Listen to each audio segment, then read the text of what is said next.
Let's start drafting the divorce papers. Giselle contacted a lawyer, exchanged a few brief words, and hung up the phone. This year marked the 5th anniversary of her marriage to Ollie, and the 3rd year of sleeping in separate beds. This marriage had already reached its end, with no further reason to sustain it, lost in thought. A soft little body suddenly threw itself against her legs. "Mommy, are we really going to move?" her daughter asked in a sweet, childish voice. Giselle didn't answer immediately, but gently picked up her daughter and placed her on her lap. Gazing at her daughter's innocent little face, her heart was filled with mixed emotions. "But Dad, Uncle hugged me today. Does that mean he likes me a little?" Seeing the eager anticipation in her daughter's eyes, Giselle felt a sudden sting in her nose. How could she bear to tell her daughter that the affection she thought she'd received was merely a reflection of someone else's favor? Ollie's first love Edith has returned to the country, putting him in such a good mood that he's rarely this affectionate, and their daughter would likely never receive Uncle's affection. Moreover, Giselle knew all too well that Ollie had only ever felt disgust and resentment toward her and their daughter. Hello, everyone. Welcome to my channel. Subscribe us to read wonderful stories every day. Now the story begins. 5 years ago, Edith married another man and went abroad. Ollie started drowning his sorrows at the bar, and she, unable to rest easy, quietly followed behind. Yet the unexpected still happened. Someone had secretly slipped drugs into his drink. Giselle mustered all her strength to rescue him, but on the way to the hospital, he stubbornly resisted. "Giselle, take me to a hotel." He held her tightly, calling out her name repeatedly. Giselle was born into poverty and only managed to finish high school thanks to the financial support of the Norton family. During college, she worked part-time while studying and secured a position at a listed company through campus recruitment due to her outstanding academic performance. It was also during that time that she officially met Ollie. She felt grateful to the Norton family and admired the independent and strong Ollie even more, but the vast disparity in their social status had never allowed her to entertain any improper thoughts. Faced with Ollie's demand, her instinct was to refuse. But when Ollie actually reached for the steering wheel, causing the car to swerve violently on the road, she had no choice but to drive to the hotel. The next morning, when they woke up in the hotel's large bed, Ollie acted as if he had amnesia, completely forgetting that he had been the one to initiate things the night before, and instead insisted that she had deliberately approached and set him up. No matter how Giselle explained, he wouldn't believe her. In the end, Ollie married her out of so-called responsibility, but it was a secret marriage. After marriage, he treated her with extreme indifference, coming home only when he felt like it, not even bothering to inform her. To him, this home was no better than a hotel. Ollie was utterly indifferent to her and their daughter's lives. When their daughter was born, he didn't even glance at her before impatiently telling the maternity nurse to take her away. He wouldn't even allow his daughter to call him daddy. When his 1.5-year-old daughter, just beginning to babble, joyfully threw herself into his arms and called out daddy, he reacted as if touching something filthy, immediately tossing her onto the tree-lined path outside the garden, shutting the door, and remaining indifferent to her desperate cries. By the time Giselle heard the commotion and came downstairs, the little girl's voice was nearly hoarse from crying. A tiny figure sat on the pebble-strewn path, face smeared with tears and snot, stretching out her small hands toward Giselle and sobbing for a hug. She questioned the nanny about why she hadn't kept an eye on her daughter, only to receive the answer that Ollie found the girl disobedient and deliberately threw her out. Recalling these memories, Giselle felt her eyes redden as she tightly embraced her daughter. "Cherry, Uncle wants to live his own life and doesn't like being disturbed by us." She tried to steady her voice. "Mom will take you abroad, to a more beautiful and fun place." "Okay." Cherry wrapped her arms around her mother's neck, pouting as large teardrops rolled down her cheeks, sobbing. "But Mom, I really want Uncle to stay with us." Giselle choked back a sob and said softly, "Cherry, the person your uncle likes has returned. We should give them some space." Cherry's little head, which had been tilted upward, slowly drooped. Tears fell drop by drop onto Giselle's clothes, leaving wet stains. After a long while, Cherry finally spoke in a muffled voice. "Mom, let's give Uncle one last chance. If he still can't see how good we are, then we'll go abroad, so he can never find us again." "Okay." The first time, Ollie forgot Cherry's 3rd birthday. The second time, he promised to attend Cherry's parent-teacher meeting but stood his daughter up, until every child in the kindergarten had been picked up by their parents. Cherry still stood alone by her seat, utterly at a loss, so Cherry said she'd give him one last chance. For several days in a row, Ollie never set foot in this home again. Young as she was, Cherry still stubbornly clung to a sliver of hope for Ollie in her heart. Giselle knew that Ollie would never change, he never would before, and now that Edith had returned, he certainly wouldn't, and so, Giselle quietly began preparing to leave, the moment she received the divorce papers. She handed in her resignation to the company. The chairman quickly called Giselle into his office, closed the door, and asked with a concerned expression, "Have headhunters been poaching you? Whatever offer other companies are giving you, just say it, we can definitely negotiate here." Giselle shook her head with a wry smile. "Chairman, it's not about the money, I just want to give my child a fresh start by moving to a new environment. Life is short, I hope she can see the wider world. Not like me, trapped here." 5 years had been enough for her to face reality. She no longer held on to the hope that Ollie would one day turn back and glance at her, even if just once. The chairman slightly furrowed his brows and asked in a lowered voice, "Is it relationship trouble? I heard the child's father is from the Norton family conglomerate." "No," Giselle immediately interjected, "his father died in a car accident. That's exactly why I want to dedicate more time to my daughter and not miss out on her growing up." The chairman nodded thoughtfully. "Very well. But if you ever want to come back, the company's doors will always be open for you." After a pause, he added, "Actually, over the years, I've heard quite a few rumors about you and Ollie, but I never believed them. After all, I met he." "Never mind, let's not talk about it." Hearing this, Giselle couldn't help but curl her lips into a self-mocking smile. How ironic it is that everyone knows Ollie who occupies her heart, yet she remained stubbornly deluded in this hopeless affection for so many years. Only now finally willing to wake up, she blinked her slightly sore eyes, mustered her spirits, and completed the resignation procedures, stepping out of the office and just returning to the lobby. She saw Ollie and Edith walking in side by side. Whispers arose from those nearby. "Hey, isn't that Norton Family Group's Ollie? Who's that woman beside him?" "You don't know, that's Ollie's first love, the Milan family heiress studying financial management at a prestigious foreign university. She's so beautiful.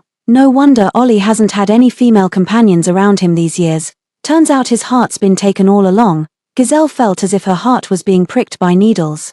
The pain so intense she could barely breathe. Ollie hid her and their daughter away so thoroughly, as if they had never existed in his world, yet the moment Edith returned home, he couldn't wait to parade her around, practically shouting to the world that his beloved had come back. Love and indifference are indeed worlds apart. In the early days of their marriage, Giselle was full of hope, determined to build a happy home. She naively believed that as long as she put in enough effort, given time, Ollie's heart would eventually make room for her and her daughter. Yet time flew by, 5 years passing in the blink of an eye. Her wholehearted devotion was met with nothing but daily indifference and neglect. Her unrequited affection had ultimately been in vain. It was time to let go of this futile fantasy. Now, Giselle stood in the hall, watching as Ollie and Edith walked hand in hand toward her. Outwardly calm, she was inwardly filled with self-mockery. Regardless, as someone who had once received financial support from the Norton family and as the company's liaison with the Norton Group, she felt it necessary to step forward and greet them, while also informing them of her resignation. However, she had barely taken a few steps forward when she met Ollie's utterly distant and guarded gaze. "What is it, Ms. Giselle? Do you have something to say?" Ollie's tone was icy, laced with a hint of warning. As if fearing she might say something inappropriate that would ruin his precious time with Edith, Giselle's forced smile froze instantly on her face, and her footsteps came to an abrupt halt. She had overthought it. Ollie now had eyes only for Edith, so why would he care about someone as insignificant as her, let alone whether she resigned or left? Her brows trembled slightly as she struggled to maintain her last shred of dignity. "Sorry, Ollie, I mistook you for someone else." Ollie, satisfied with the response, gave a slight nod before linking arms with Edith and walking past her without so much as a glance, as if there had never been any connection between them. Yet he was legally her husband, the father of her daughter. Logically, even if she and her daughter were to leave, they should have informed Ollie. But judging by Ollie's attitude, it was clear he wouldn't care at all. He wouldn't care where they went, nor would he care if they ever came back.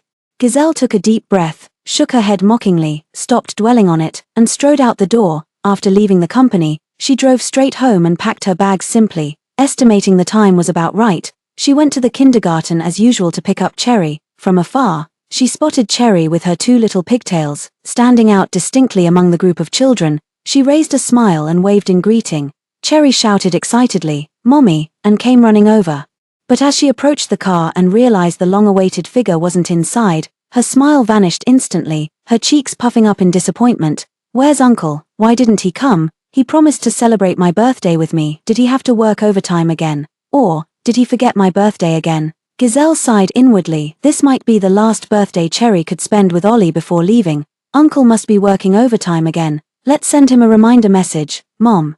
Then go home and wait for him, okay? Cherry immediately brightened up upon hearing this, her face lighting up with a smile and eyes brimming with anticipation as she nodded vigorously. Gazelle sent a WeChat reminder to Ollie before taking Cherry home. Half an hour later, Ollie replied to the message. She relayed, "Cherry, Uncle said he'll come pick us up at home later." Great. Cherry jumped up excitedly from the couch. "We'll get to see Uncle soon. I knew he wouldn't forget, Mom. I really think Uncle might like me a little, otherwise, why would he agree to celebrate my birthday with me?" Watching her daughter's innocent expression, Gazelle felt her heart swell with tenderness as she gently stroked the girl's head. She understood that Cherry was so desperate for her father's love that she kept emphasizing how much Ollie cared about her, simply hoping she would give Ollie another chance. In truth, a faint glimmer of hope flickered in her own heart, wishing that this time Ollie would truly keep his promise, return, and look back at them, who had been waiting for him all this time. Yet the experiences of the past few years, like cold scars, constantly reminded her that Ollie would most likely never turn back. So, Gazelle didn't respond, only offering a faint smile as she watched Cherry happily picking out clothes in front of the wardrobe. Today is Cherry's 4th birthday. In the past, whether it was her 1st, 2nd, or 3rd birthday, Ollie never showed up. This time, it's the first he's agreed to celebrate Cherry's birthday with her. Yet, the sky gradually darkened, the agreed-upon time had long passed, Ollie was nowhere to be seen, and the messages sent out vanished like clay oxen entering the sea, utterly unanswered. Until the streetlights outside the window lit up one by one, their dim yellow glow spilling into the living room. Cherry could no longer hold back, her eyes reddening as she clung tightly to Gazelle's neck, pleading in a tearful voice. "Mommy, do you think Uncle got held up by something? Can we call him, please?" Gazelle couldn't bear to refuse her daughter and reluctantly took out her phone. Cherry carefully cradled her phone with both hands as she dialed the familiar number. To her surprise, the call was answered instantly. Yet what came through was the high-pitched voice of a child. "Hello, who is this? What do you want?" Cherry was stunned for several seconds upon hearing the little boy's words on the phone before cautiously asking, "This is Cherry. Who are you? Where's Uncle?" "I'm Noah." "Uncle? Do you mean Daddy Ollie?" "Daddy Ollie is cooking porridge for me in the kitchen. When he comes out, I'll have him call you back."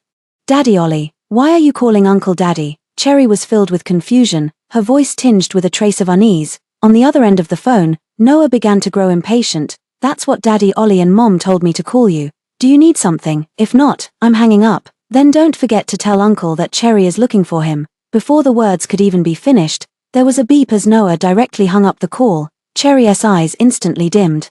Like a discarded little animal, pitifully nestling in Gazelle's arms, her small body trembling slightly. Not long after, Ollie updated his social media feed. In the photo, an adorable mixed-race boy was holding a bowl of seafood congee. Eating with evident relish, Gazelle stared at the screen, her fingers moving subconsciously as she tapped the like button.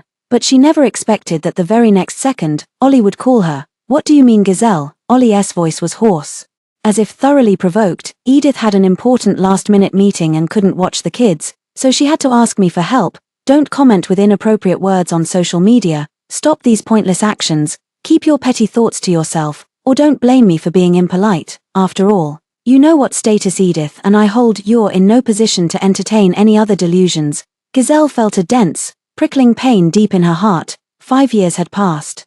Yet Ollie still insisted on believing she'd schemed her way into his bed, deliberately climbing the social ladder. Gazelle tightened her grip on her phone, unable to suppress a mocking retort. "Did I say anything? I merely like to post, why overthink it? Today is your biological daughter's birthday. Forget about drinking a sip of the porridge you made. Even having a meal with you requires repeated appointments. That Milan family is so wealthy.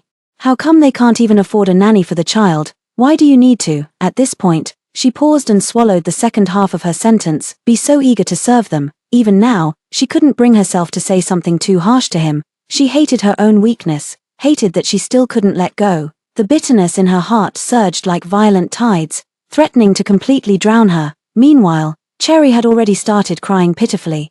She covered Gazelle's mouth with her tiny soft hands and said tearfully, "Mommy, please don't argue with Uncle anymore. Don't worry, since I promised to celebrate Cherry's birthday today, I won't go back on my word. But birthdays come every year. If something happens to Noah, how could I explain it to Edith? Can't you be more understanding? Why take it out on a child? As for whether it's necessary or not, that's none of your business. Alright, that's enough." Ollie hung up the phone without another word. "Mom, let's go. Let's never come back again." Cherry sobbed uncontrollably in Gazelle's arms. Uncle is a bad person. I don't like him at all anymore. I don't want him to celebrate my birthday with me. Hearing her daughter's words that betrayed her true feelings, Gazelle felt a piercing pain in her heart. Suppressing her own sorrow, she held her daughter tightly, gently patting her back. Her throat felt constricted, and it took great effort to utter even a single syllable. Okay. But before long, the phone dinged with a message from Ollie. Tell Cherry not to sleep yet. I'll be home within an hour. Cherry heard the noise and reflexively lifted her head, her tear-reddened eyes glimmering with faint yet fervent hope as she gazed pleadingly at Gazelle. Gazelle hesitated for a moment, unable to bear the thought of Cherry leaving with her last wish unfulfilled. So she brought the phone to her and said softly, "Uncle will be back within an hour." Cherry froze for a moment, then immediately perked up with a cheerful smile, before starting to make excuses for Ollie, as if trying to convince herself, it must be that Noah was being unreasonable and kept pestering Uncle, which is why he couldn't come back right away. So even if Uncle can't make it home within an hour, we should still wait for him, as long as he comes back before midnight. It means he still cares about me and likes me a little. After saying this, she nodded firmly, wriggled out of Gazelle's arms, and trotted off with her little legs clomp clomp clomp to the wardrobe.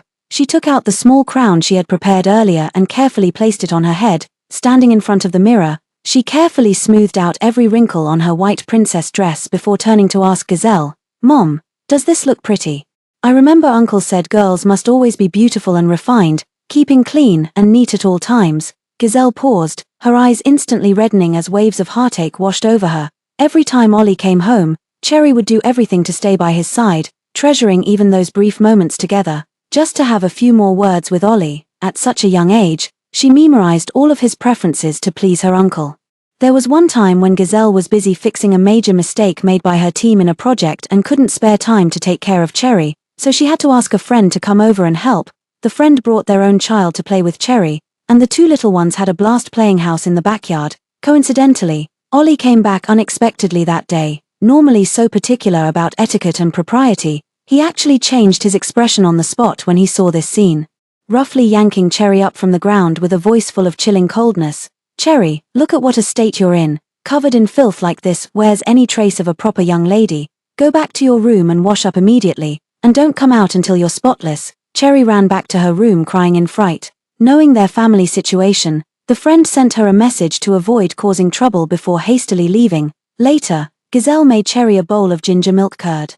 Cherry found it spicy, but remembering how much Ollie loved spicy food, she pestered Gazelle to teach her how to make it, vowing to prepare it for Ollie when he returned. From then on, uncertain when Ollie would come home, Cherry made a bowl of ginger milk curd daily with Gazelle's help, eagerly awaiting the day Ollie could taste it. Yet a month had passed, Ollie was nowhere to be seen. Recalling these memories and looking at the joyfully expectant Cherry, Gazelle felt as if an invisible hand were squeezing her heart tightly, the pain unbearable. She could only silently pray in her heart that Ollie would return on time this time, with no further mishaps. Before leaving, she truly hoped her daughter's final wish could be fulfilled. Yet as the clock on the wall chimed repeatedly, drawing closer to midnight, there was still no sign of Ollie's car downstairs. Just then, Edith updated her social media feed.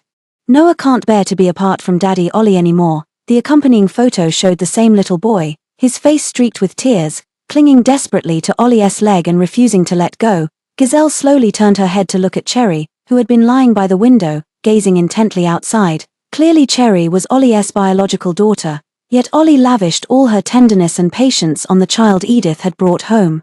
And Cherry had never known her father's presence since birth. Gazelle opened her mouth, feeling as if a thorn were lodged in her throat. She didn't know how to tell Cherry that the father she had been longing for seemed to have abandoned her once again. The clock's drawn-out chime sounded. It was midnight. Cherry turned around to look at Gazelle, her lips pressed tightly together, her little face scrunched up in distress. She let out a heavy sigh. Looking as if she had aged several years in an instant, "Seems Uncle is truly busy and won't be coming back anymore." Gazelle looked at Cherry, whose eyes were clearly reddened yet feigned indifference, and felt an unbearable weight of sorrow in her heart. She knew that Ollie wasn't busy at all, he had simply given all his fatherly love to another child. Yet some truths are too cruel for Cherry. Even if both parties are fully aware, they must remain unspoken. Gazelle stepped forward, embracing Cherry while whispering comforting words. "It's all right, Cherry, Mommy will always be with you. Okay, right now there should be a fireworks show at the sports new town. How about Mommy drives you there to see the fireworks?" "Sweetheart." Cherry rested her little face against Gazelle's chest. nodding slightly with teary eyes while mustering a faint smile. Okay, having Mom with me is enough, on the way to the sport's new town. Gazelle and Cherry tacitly avoided mentioning the birthday or Ollie, as if the earlier unpleasantness had never occurred. After the car came to a stop, Gazelle held her daughter's small hand and walked toward the park entrance. This area near the outskirts of City A is the only legally permitted zone for setting off fireworks in the entire city. During holidays, crowds always flock here for this very reason. Today coincidentally marks the annual anniversary of the new City Fireworks Association's founding, with exhibition stalls filled with exquisite fireworks rarely seen on ordinary days. Cherry had always loved watching fireworks most, and upon arriving here, her spirits immediately lifted. Little one, take a look and see if there's anything you like. These are all really good. Ask your mom to set them off for you. They're so beautiful when they burst in the sky. The vendor greeted them warmly. Cherry had never seen so many novel types of fireworks before, and her eyes instantly lit up as she eagerly began picking them out. Suddenly, her eyes sparkled with excitement as she exclaimed, "Mom, this one's shaped like a lotus, it's Uncle's favorite flower." The salesperson was charmed by Cherry's adorably sweet voice and explained with a smile, "This is a special commemorative item, the only one in the whole store. When lit, it creates a lotus flower shape in the sky. If the little one likes it, better ask Mom to buy it quickly, or it'll be gone soon." Cherry turned her head, eyes sparkling as she looked at Gazelle, full of anticipation. Gazelle shook her head in amusement and was just about to say she'd buy it. At that moment, a little boy suddenly rushed over and snatched away the lotus-shaped firework. "Uncle, I want this one." Cherry glared angrily at the blonde-haired boy who had appeared out of nowhere. "What are you doing? I saw it first." Gazelle looked closely and recognized the little boy as Noah, who had appeared in Edith's social media posts. She instinctively furrowed her brows. What were they doing here? Noah ignored Cherry, tossed the money onto the stall, grabbed the lotus firework, and ran off. Cherry tugged angrily at Gazelle's sleeve. "Mom, what are you thinking about? Someone snatched the fireworks away." Even though we saw them first, Gazelle snapped back to reality and crouched down with a guilty heart. "It's Mom's fault. I should have been quicker to help Cherry pay for them. Tell you what, Cherry, if you still want those lotus fireworks, I'll have someone specially make an identical set tomorrow." "Okay." Cherry immediately brightened up upon hearing she could still get the lotus fireworks. "Mom, you're the best. Then we can just invite Uncle to come set off fireworks with us here." Gazelle didn't want to dampen her enthusiasm, so she didn't say anything more. She took Cherry's hand again, stood up, picked up the other selected fireworks, and prepared to find an open space to let Cherry enjoy herself to the fullest. But after just a few steps, Cherry suddenly stopped in her tracks, refusing to budge no matter how hard Gazelle pulled. Gazelle looked down at the little one with confusion. "Cherry, what's wrong?" Cherry exclaimed with flushed cheeks, her voice ringing out. "Mommy, that looks like Uncle. Is this a surprise you planned together for me?" Gazelle followed Cherry's pointing finger and immediately spotted Ollie buying candied hawthorns. Before she could speak, Cherry had already jumped up with a laugh, waving excitedly as the word Dad burst from her lips. "Dad, Dad, I'm here." Seeing that Ollie didn't react, she assumed he hadn't heard and eagerly ran toward Ollie. Yet, this excitement didn't last long. Cherry reached Ollie, but Ollie stepped back, holding the freshly bought candied hawthorn skewer. His gaze toward Cherry as cold as if she were a stranger. Cherry involuntarily lowered the hand that was about to tug at Ollie's sleeve, standing frozen in place, utterly at a loss. Just then, a small, chubby figure came barreling over, knocking Cherry aside. "Daddy Ollie, did you get the candied hawthorns I wanted to eat?" This scene was witnessed by Gazelle, who, frantic with worry, rushed forward to help Cherry up, asking anxiously, "Cherry, are you hurt?" Ollie instinctively wanted to step forward to see what was happening, but his footsteps came to an abrupt halt when he spotted Edith approaching. He quickly pulled Noah close, shielding him behind his back. "I'm really sorry. Our Noah didn't mean it. Let me apologize on his behalf." Cherry pouted in grievance and hastily hid behind Gazelle. Before Gazelle could say anything, Edith stepped forward with an apologetic expression. "I remember seeing you before. You're Ms. Gazelle, right?" "Quite a renowned figure in the industry," Edith said politely. "I'm really sorry. This is my child Noah. He doesn't know any better." After speaking, she turned to Noah, pulled him to her side, crouched down, gently hugged him, and said, "Noah, what does Mommy usually teach you?" Quickly apologized to the little girl. Noah gave a light hum, but still obediently said "I'm sorry" to Cherry. Then, Edith caught sight of the fireworks clutched in Gazelle's hand and immediately recognized they were freshly purchased. "Looks like you're planning to find a spot to set off fireworks with the kids too. We just set up a canopy over there, plenty of space and fewer people. Perfect for fireworks. Plus, we've got lots of toys and snacks kids love prepared there. Why not join us? Giselle instinctively glanced at Ollie upon hearing this, only to meet his evasive gaze head-on. She knew in her heart that he was afraid she might say something she shouldn't. In a daze, Giselle felt as if she had returned to the day Edith first came back. That always composed, aloof Ollie, for the first time in years, had his eyes redden for Edith again. Then, she fixed them, mother and son, with a heavy gaze. Because Edith got divorced and came back with a child, wanting Ollie to become the child's stepfather, and the mother and daughter became obstacles preventing him from returning to his beloved, Giselle instinctively wanted to refuse. But Cherry gently tugged at Giselle's hand and said in a muffled voice, "Mom, I want to go." Edith immediately grabbed Giselle's hand without another word and led the way forward. "Ollie, you hold this little girl's hand, and let's all walk together." This was Cherry's first time being led by Ollie. Although Giselle truly didn't want to have any further entanglement with Ollie, seeing Cherry's delighted expression, she thought to herself that since it would be the last time anyway, there was no need to spoil the child's excitement. When they arrived at the spot, Edith took out some sparklers suitable for children and handed them to Cherry, then asked Noah to play with Cherry, reminding them to be careful with the newly bought fireworks nearby and not accidentally light them. Edith, after settling the two children, said she needed to fetch some things from the car and asked Ollie to take Giselle to the canopy for a short rest before leaving. But before long, sudden shouts of argument erupted, and to everyone's surprise, Noah and Cherry started shoving each other. Ollie and Giselle, seeing this, quickly stood up and hurried toward them. Noah was a year older than Cherry and noticeably stronger. With a deliberate forceful push from him, Cherry, caught completely off guard, had no time to react. Cherry subconsciously worried that her white princess dress would get stained, so she instinctively braced herself with her hands as she fell. "Cherry." Giselle rushed forward with concern, immediately pulling Cherry into her arms. Then she saw Cherry's delicate little hands, scraped raw by the rough concrete, the shocking sight of those bloody scratches instantly igniting fury in her eyes. "What's wrong with you, kid? Why do you always push people?" Giselle glared angrily and loudly questioned Noah. Ollie frowned tightly upon seeing Cherry's wound. Yet, the next second, he firmly defended Noah. Giselle, don't speak so harshly. There might be some misunderstanding here." Giselle stared at Ollie in disbelief, a bone-chilling cold instantly spreading through her body as if her blood was slowly freezing. She never expected that Ollie would completely disregard the injured Cherry and openly defend Noah without hesitation. Cherry was his own daughter after all.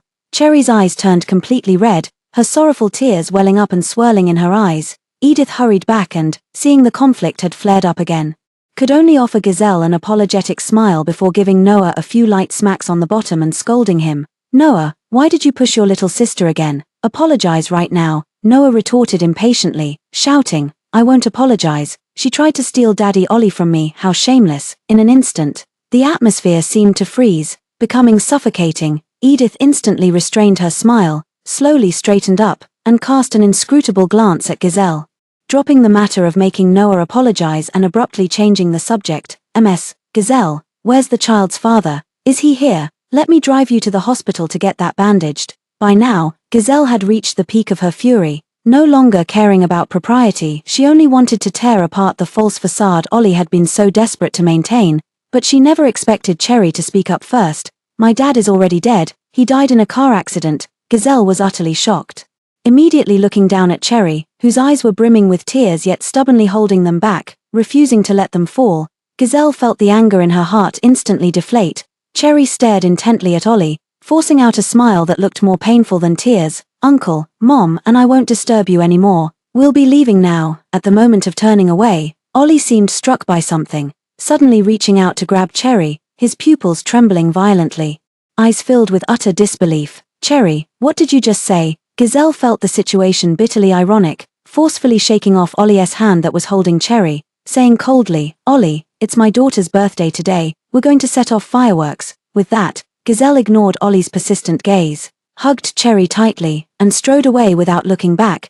Giselle first carried Cherry back to the car, carefully applied medicine to her wounds, and then took her to a secluded, sparsely populated clearing. Brilliant fireworks bloomed one after another in the sky, beautiful yet fleeting, just like Cherry's hopes for Ollie. Early the next morning, Giselle carefully gathered all the photos of her and Cherry from around the house and tucked them into a hidden compartment of her suitcase. After completing all this, she took Cherry to the airport. In the waiting room, she remained silent, only sending an electronic divorce agreement to Ollie's email, Just as she was about to turn off her phone, Ollie's call suddenly came through. Gazelle didn't hesitate for a second and hung up the call directly. Then came the blocking and deleting, as if determined to discard all those years of memories like trash, completely casting them out of mind. She and Cherry were no longer willing to stay put waiting for Ollie any longer. As the boarding announcement sounded, Gazelle picked up Cherry and boarded the plane with the crowd. After settling into their seats, Gazelle had just fastened Cherry's seatbelt when she felt a gentle tap on her arm.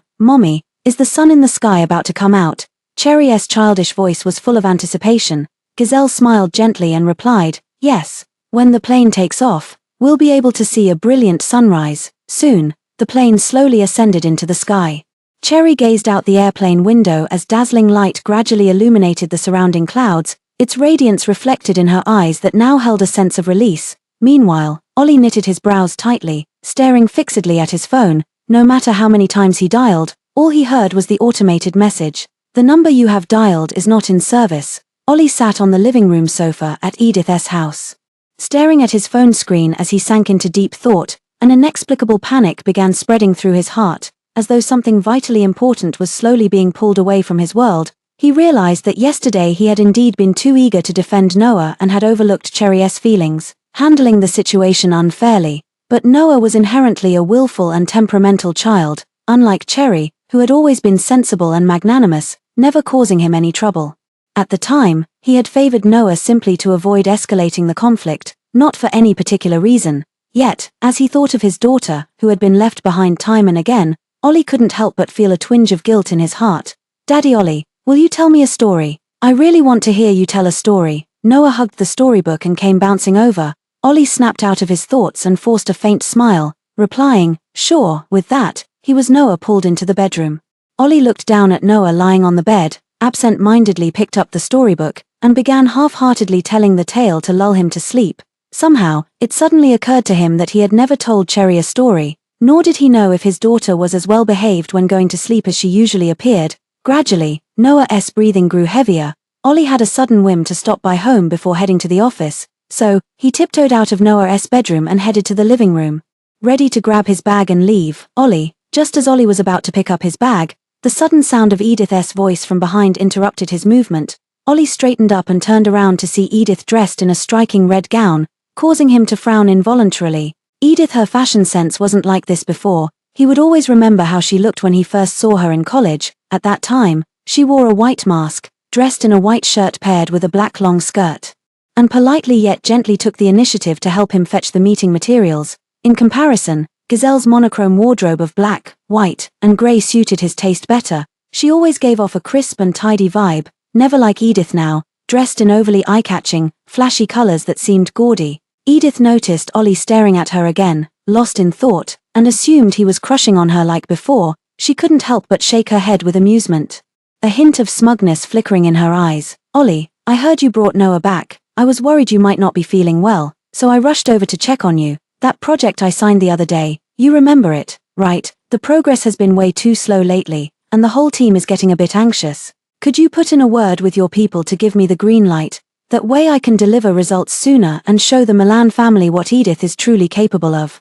As Edith approached, despite her strong floral perfume trying to mask the acrid scent of tobacco, the lingering alcohol from her recent drinking session created a nauseating cocktail that made Ollie gag unexpectedly, nearly vomiting on the spot. Edith wasn't as considerate as Gazelle. Gazelle had somehow learned long ago of his aversion to these smells and, no matter how stressful work became, had abstained from smoking and drinking all these years. Moreover, Gazelle never blurred professional boundaries like Edith, nor so naturally demanded he pull strings to grant special favors. This behavior made Ollie feel somewhat resistant deep down. After all, asking him for favors and him offering willingly were entirely different matters. Edith mentioned this project was originally intended for Gazelle's company, but Edith, eager to prove herself to the Milan family, wore Ollie down until he reluctantly decided to break the contract. Not only that, to accommodate Edith, he even readjusted the profit-sharing ratio and awarded the project to the Milan family.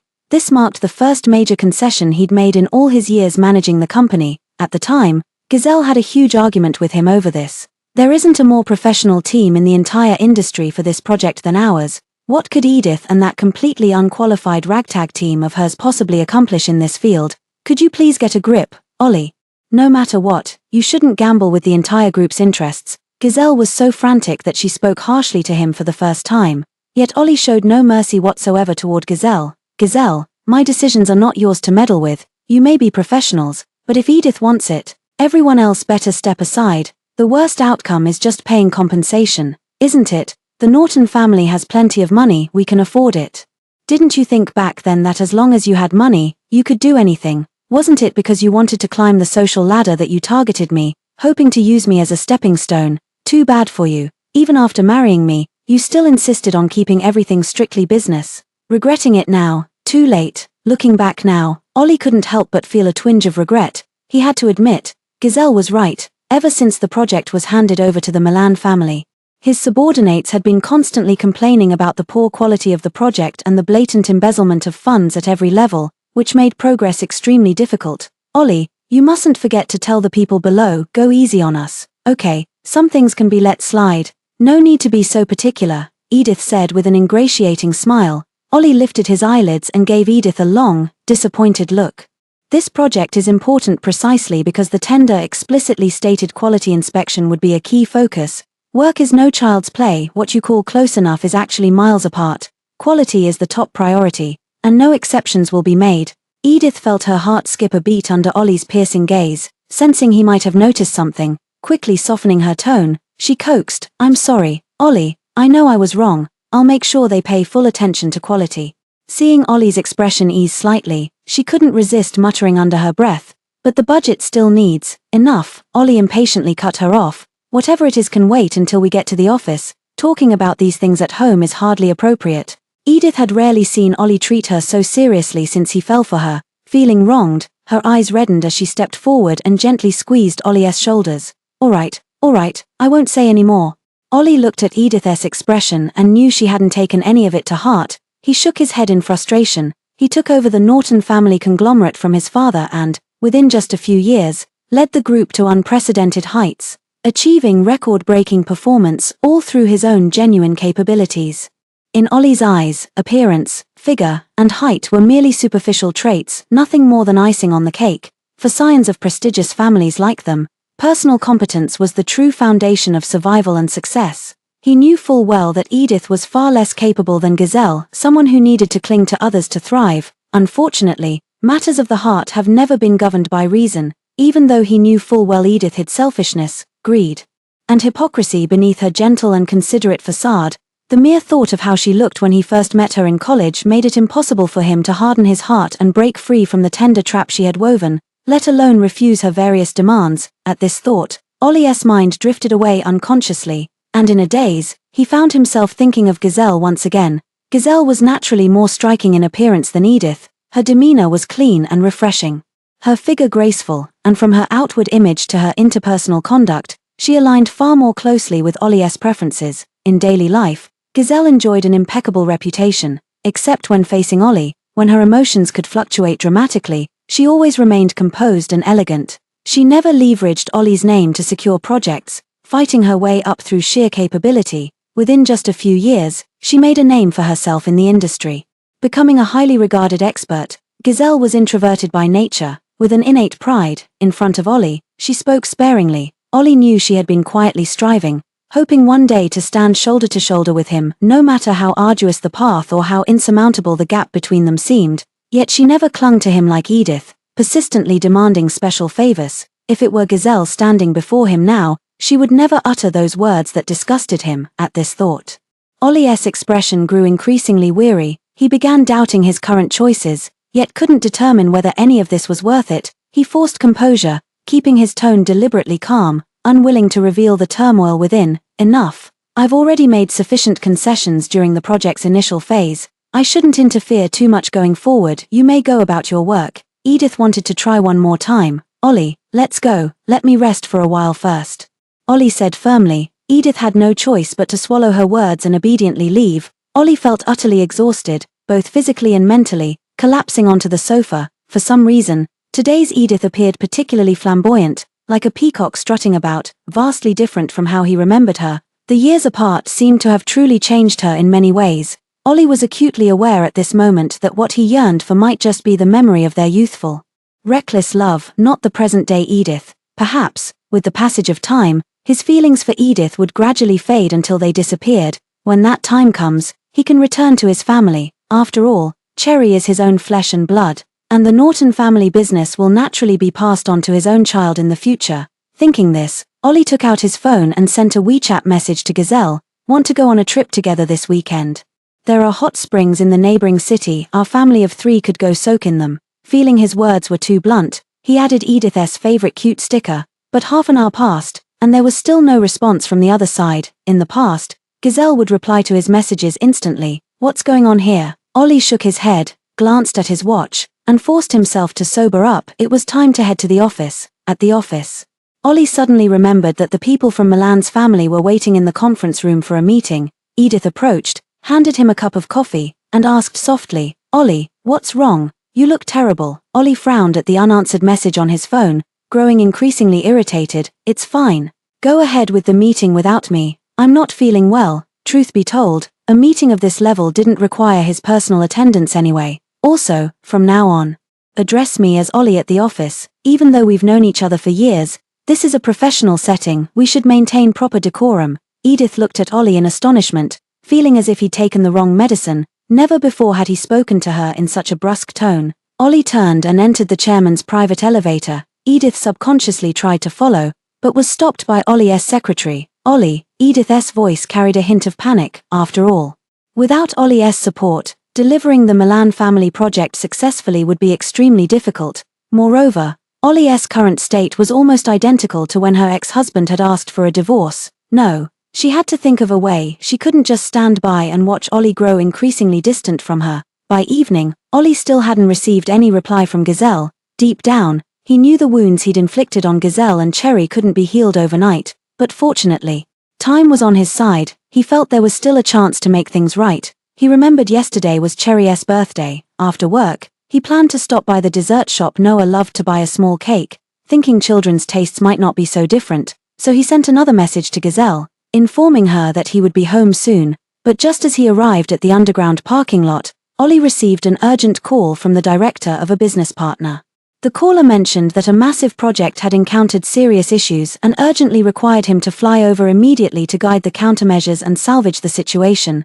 This meant he wouldn't be back for at least a few days. Ollie hung up the phone and looked at the previous message that had gone unanswered. He still explained to Gazelle why he couldn't return home, adding at the end, "I only brought my secretary along." With that, he set down his phone, fastened his seatbelt, and prepared to drive straight to the airport. Just as his hand touched the steering wheel, he worried that Gazelle and Cherry might overthink it, so he picked up his phone again and deliberately added, "You know her, Secretary Wang from the secretarial office." However, after waiting for several minutes, there was still no reply. During the business trip these days, Ollie remained restless, frequently glancing at his phone screen unconsciously during meetings. Yet, the chat history stayed frozen on her last sent message. With no updates whatsoever, he could only desperately speed up his work, single-mindedly focused on finishing early to return home as soon as possible. Finally, Ollie hurriedly returned home. As he opened the front door, he was struck by the overwhelming silence. The living room stood empty.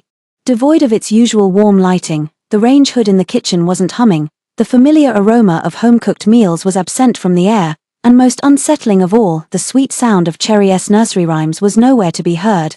This eerie abnormality made Ollie's heart sink to the depths. He rushed to Cherry's bedroom, only to find her small desk with an open homework notebook and a diary that contained just one written page.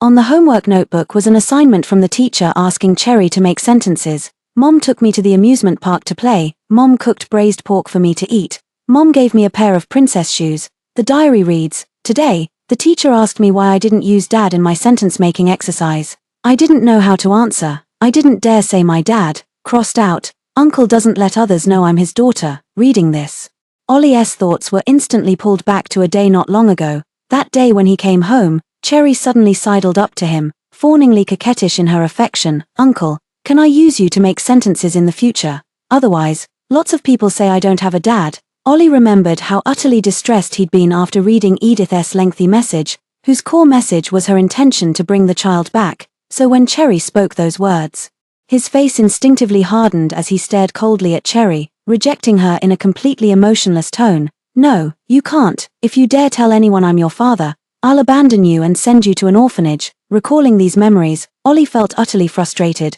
but it didn't matter, he thought. From now on, Cherry could write whatever she wanted. He would never interfere again, nor would he hide Cherry's existence. He would take Cherry to every corner of the world, introducing her to all his family and friends. With this thought, Ollie carefully restored Cherry's homework and diary to their original places, then couldn't resist glancing at his phone again. He was a bit puzzled. Why hadn't they arrived home by this time? Was the traffic too heavy? Maybe he should go out to meet them. Yet, just as he stepped out the door, he saw Edith holding Noah's hand, walking uninvited through the doorway. "Daddy Ollie, Daddy Ollie." Noah excitedly rushed over, throwing himself onto his leg and clinging tightly, looking up at her with adoring eyes. "Daddy Ollie, Noah missed you so much. Why haven't you come to see me for so many days?" Ollie forcefully pried away Noah's hands that were tightly hugging his leg, his brows furrowed as he looked at Edith with clear displeasure in his eyes. "Why didn't you say you were coming?" Edith looked somewhat guilty, forcing an awkward smile. "Noah missed you so much. I couldn't talk him out of it. He insisted on coming to see you." Ollie was about to tell them to leave when Noah's loud exclamation cut him off. "Wow, Daddy Ollie, your house is so big. What a beautiful garden," Noah shouted while walking towards the garden. "But why plant cacti in such a beautiful garden?" With that, he casually stepped forward and kicked over the small pot of cactus placed in the corner of the garden. Ollie instinctively reached out to stop him, but was a step too late. Then, Noah turned around and roughly snapped off a rose from the flower bed. "Ouch, these flowers are so prickly. How annoying." He threw the rose violently to the ground and stomped on it repeatedly. Ollie couldn't help feeling angry, shouting loudly as he pushed Noah away. "What are you doing?" Edith saw Ollie's expression change and immediately rushed over to grab Noah, raising her hand to slap him across the face. The child's tender skin reddened and swelled instantly. "Mommy, why did you hit me?" "Wah!" Noah cried out in pain and instinctively clung to Ollie's leg, holding on tightly. "Daddy Ollie, Mommy hit me. It hurts so much." Wah. In the past, whenever Mom was slightly harsh with him, Daddy Ollie would always stand up for him, so he thought this time would be no exception. Edith didn't stop Noah. She wasn't actually serious about disciplining the child. She just hoped Ollie would feel sorry for Noah and give her some response or favor in return. But this time, it seemed completely different from usual. Then, Ollie crouched down, carefully picking up the trampled and broken rose, and looked sorrowfully at the shattered flower pot before his tone turned utterly impatient. "Edith, take your son and leave here immediately." "Ollie, kids don't know any better. How about this? I'll go to the flower and bird market and buy you an identical replacement." "Alright, what do you know? These cacti and roses were all planted by my daughter's own hands."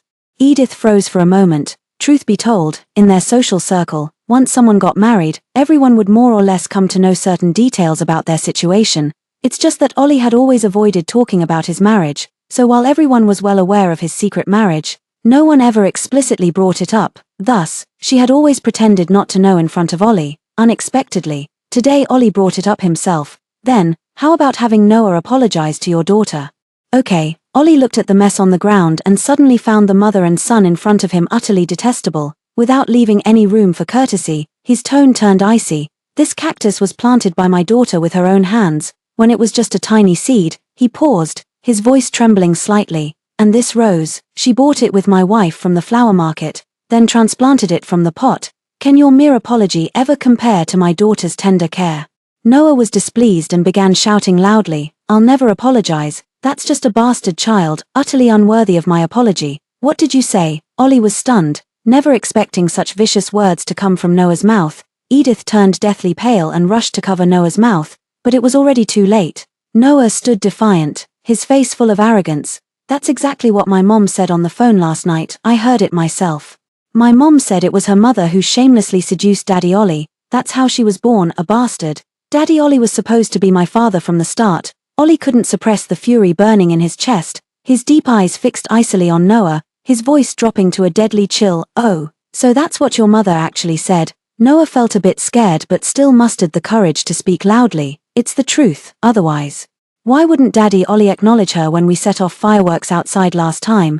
Doesn't Daddy Ollie hate her too? I'm just helping Daddy Ollie vent his anger." Ollie lowered his eyes slightly, his face now expressionless, the emotions in his gaze unreadable. His thoughts involuntarily drifted back to that night. Cherry's forlorn expression and that injured little hand, like a sharp hook, painfully tugging at his heart. Edith watched Ollie in this state, feeling an inexplicable panic and unease well up inside her. She hurried forward, tightly embracing Ollie as she urgently said, "Ollie, when I first planned to return home, you were the very first person I contacted. I know I didn't do well before, but when I married my ex-husband and went abroad, I really had no other choice. I was pregnant with his child. I couldn't let our baby be born without a father, but every single day abroad, all I could think about was you. I never wanted to be separated from you." As she spoke, Edith seemed to truly immerse herself in the role, her eyes reddening as tears streamed down, soaking Ollie's clothes. She slowly distanced herself from Ollie, gently placing her hands on his face, her gaze fixed directly into his eyes. "I do love you, Ollie. Come back to me, won't you?" Ollie grew paler, quietly returning the gaze at the Edith who seemed both familiar and strange before him.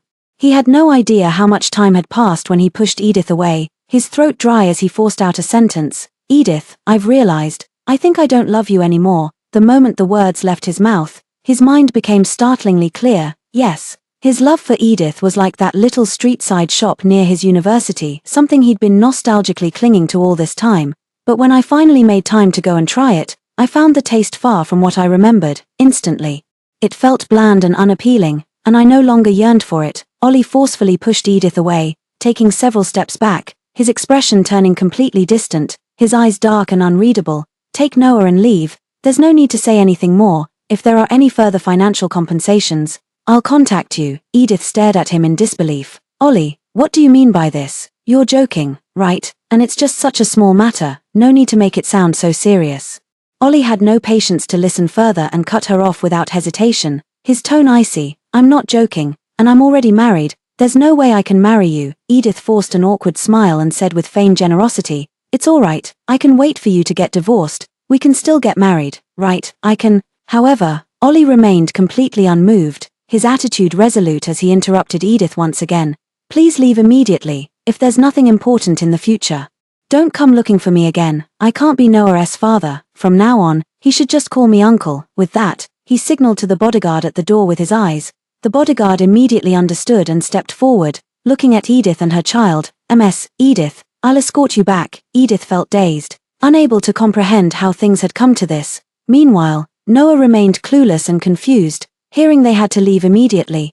He grew extremely upset and began throwing a tantrum. I won't go back, Mommy. I want to stay with Daddy Ollie. I don't want to leave, I want to live here." "Wara," he cried while throwing himself at Ollie's legs again, wailing loudly. Ollie frowned and pushed him away mercilessly. Noah stumbled, lost his balance, and fell onto his bottom. "Don't call me Daddy Ollie anymore. I only have my daughter as my child. It's time for you to go back to your own home." Edith picked up the wailing Noah with heartache, tearfully reprimanding Ollie. "I've loved you for so many years. How could you lose your temper with me over just a couple of potted plants? What has Noah done wrong? He only wanted a little fatherly love from you." At this moment, his patience had completely run out. Having no mood to continue this farce, he ordered the bodyguards to forcibly remove Edith and her son.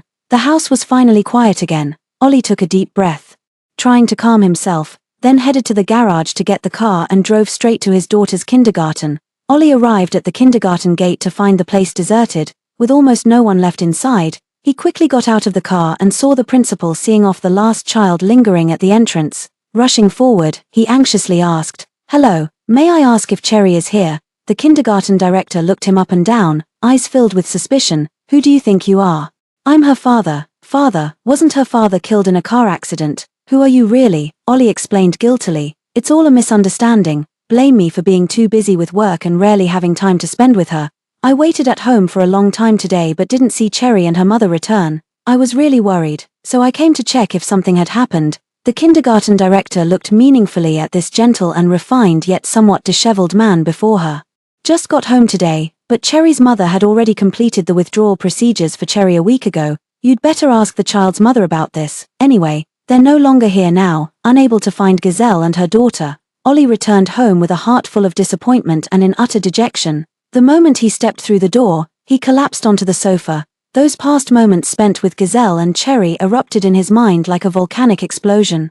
It felt as if scalding magma had instantly flooded his chest, carrying with it every precious memory that now churned and boiled relentlessly in his heart. Unable to reach Gazelle and the others, Ollie could no longer focus on work. He simply waited in the living room, desperately hoping they would return on their own. Yet from afternoon until nightfall, there was still no sign of them. Finally, dragging his heavy body, he walked into the study. Intending to send an email to Gazelle from his private mailbox, as he turned on the computer, an email from Gazelle a few days ago caught his eye. The title of the attached file stood out starkly: Divorce Agreement. Ollie stared at these 5 bold characters, instantly petrified like a wooden chicken. His heart pounded violently, and his eyes instantly reddened. An overwhelming sense of loss crashed over him. He felt a dense, spreading pain radiate from his chest, the grief in his heart nearly suffocating him. For a moment, he was utterly at a loss, staring blankly at the computer screen before him, at that concise yet bone-chilling divorce agreement. Slowly, the scene before his eyes grew blurry. When Ollie came to his senses, he realized his face was wet. He raised his hand to touch his face, only to find it already wet with tears. He knew how deeply he had hurt them these past years by making no effort to conceal his disgust toward them. But he had never imagined they would leave him with such resolute finality. No, he absolutely would not sign. He refused to agree to this divorce. Ollie wiped away her tears, trying to calm herself before picking up her phone to call her supervisor Gazelle. The phone rang for a long time before it was finally answered. "Ollie, I'm really sorry about that. I was in the middle of an extremely important meeting and couldn't get away." Her voice carried a note of apology. "It's been so long since we last spoke. Was there something you needed from me?" Ollie tried to phrase it as tactfully as possible. "Well, I was wondering if Ms. Gazelle is available. There's something I'd like to ask her." "Gazelle? She's already left the company. Said she was taking her daughter to live abroad." "What, abroad?" Ollie was utterly shocked, unable to keep her voice from rising. After a pause, the voice on the other end continued. "They left several days ago. She said her wife had passed away, and she wanted to take her daughter out to see the world, to broaden their horizons, not to be trapped in this small place forever. Most likely, they won't be coming back." Ollie couldn't contain her anger and demanded, "Why didn't anyone tell me? Do you know where she went?" The other person sounded awkward. "Ollie, look at what you're saying. The project she was originally following wasn't signed to the Milan family. After that, the two sides simply stopped collaborating. If one of my subordinates resigns, it's not necessary for me to specially call and report to you, is it? As for where exactly she went, we truly don't know." Ollie laughed silently, tears streaming down his face as he laughed. He laughed at his own foolishness, and at how he hadn't known to cherish what he had back then. He could have had an enviably happy family, but now it seems truly ruined by his own stubbornness from back then. "Ollie, what exactly is the matter? If it's work-related, you can just tell me directly. I've already arranged for someone to take over Gazelle's other projects." Ollie took a deep breath. Knowing it would be futile to press further, he forced himself to perk up and replied, "It's not work-related. Let's leave it at that for now. I won't disturb you further." Gazelle and Cherry have been in country R for over half a month. From deciding to leave to actually setting off, it took only 2 short days, so they initially had to stay in a hotel. Considering Cherry needed to attend school, Gazelle focused her search on single-level homes in the city, giving up on the idea of suburban villas. Finding a house that met all their needs wasn't easy. Gazelle searched for many days before finding a satisfactory one. Cherry's favorite game is playing house. So Gazelle bought many adorable food items and various miniature furniture models to keep at home. She thought that in the future, if Cherry made new friends, she could invite them over to play together. Sure enough, Cherry loved it and excitedly exclaimed, "Mom is the best mom in the world." The interior design style here is vastly different from back home. Back in China, since Ollie only favored minimalist styles, even Cherry's nursery was entirely white. Devoid of the warmth typical of a girl's room, it looked more like a guest room instead.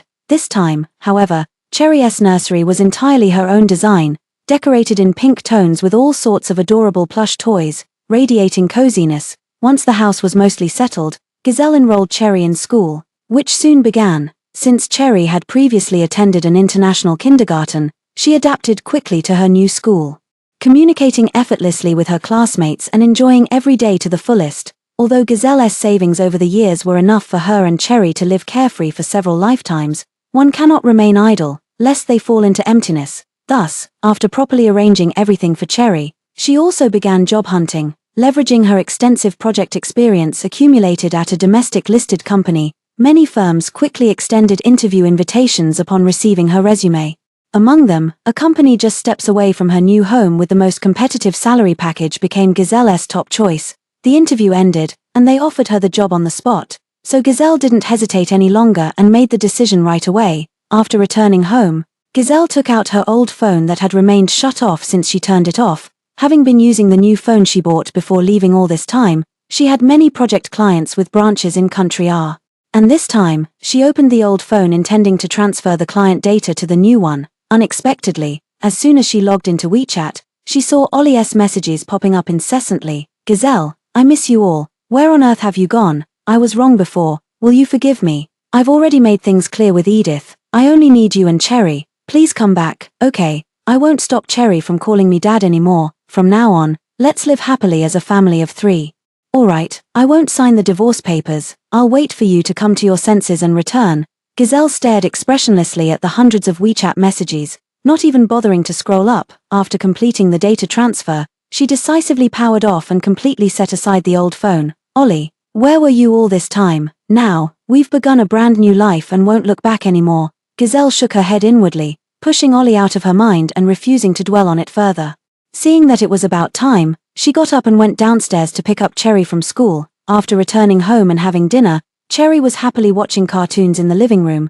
Gazelle opened her email, ready to review the newly assigned work. Unexpectedly, she saw multiple emails from Ollie again. She let out a long, helpless sigh and promptly blocked Ollie's email address. After reviewing the work handover details and feeling more confident, she was about to leave the study to find Cherry when her phone suddenly received a message. It was from her boss. Gazelle, a business partner from your home country is coming for an inspection tomorrow. You'll be responsible for hosting them. Make sure to secure the preliminary bidding project. Gazelle naturally agreed. Bidding was something she was already quite adept at handling. However, the next day when she arrived at the company and saw Ollie surrounded by a crowd of admirers, she couldn't help but feel a headache coming on. What an incredible coincidence this was. But she had always maintained a clear distinction between professional and personal matters in her mind, so when her gaze met Ollie's, her expression remained composed, betraying not the slightest hint of anything unusual. Ollie gazed at the still composed and collected Gazelle not far away, his heart brimming with joy, his eyes reddening as tears nearly fell. It really was her. Normally, matters like project collaborations wouldn't require the personal attention of someone in his position as chairman, but yesterday, after receiving a call from a friend in Country who claimed to have spotted Gazelle, he immediately decided to come in person. Ollie stared fixedly at Gazelle, walking straight up to her before extending a slightly trembling hand. Ms. Gazelle, long time no see, only to see Gazelle respond with polite yet distant formality, barely touching his fingertips before quickly withdrawing. Long time no see, Ollie. Ollie felt a pang of disappointment, instinctively blinking lightly and squeezing his still cold fingertips. Once, Gazelle had cared for him deeply, her gaze always following him, but now, he had lost Gazelle, who had once loved him with all her heart, and it was by his own doing. Filled with remorse, he silently steeled himself, convinced that Gazelle's years of affection for him wouldn't vanish so easily. He was certain he could win her back, step by step. Gazelle saw Ollie staring at her in a daze and helplessly called his name several times before lightly touching his shoulder. Ollie, should we head to the office next? Sure. Ollie responded as if snapping out of a dream. Gazelle led Ollie to her office. No sooner had they sat down than Ollie, who had repeatedly emphasized separating personal and professional matters, was the first to bring up private affairs. How is Cherry doing now? I'd like to see her. Gazelle remained composed, looking straight into Ollie's eyes. Ollie, it's only been a few days since we last met, and you've already abandoned your principles. Gazelle, you know perfectly well who I'm here for. Ollie's voice carried a hint of urgency and grievance. Gazelle responded indifferently. I don't know, nor do I care to know. My willingness to speak with you face to face now is purely work-related.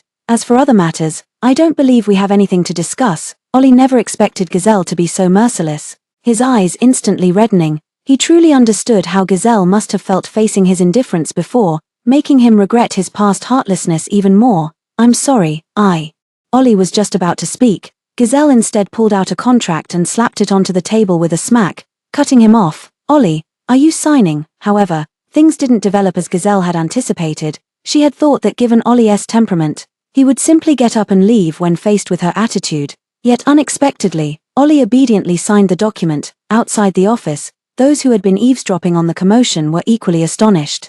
The entire conversation lasted less than 5 minutes, and without even going through a bidding process, the contract was directly finalized and signed. Of course, this was just the contract signing phase. For the follow-up project, the company's boss had originally planned to let Gazelle handle the negotiations before handing it over to his trusted subordinate to reap the benefits, but Ollie insisted that Gazelle must oversee the follow-up.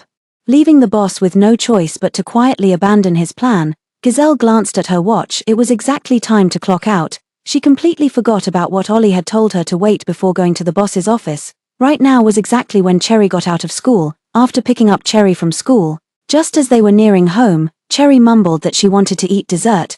Gazelle looked around and noticed there happened to be a shop nearby, so she took her inside, to her surprise. In this foreign land, she unexpectedly ran into her college classmate Marvin. Marvin was an exceptionally kind boy, always willing to help others. She remembered during college, because Gazelle was working part-time while studying, she often couldn't eat on time. During a physical education class, she fainted without warning and was sent to the infirmary. When she woke up, it was Marvin who was by her side. Later, she heard that it was Marvin who caught her in time, preventing her from a worse fall. From then on, they gradually became close, turning into inseparable friends who shared everything, which was why Marvin knew about her romantic situation.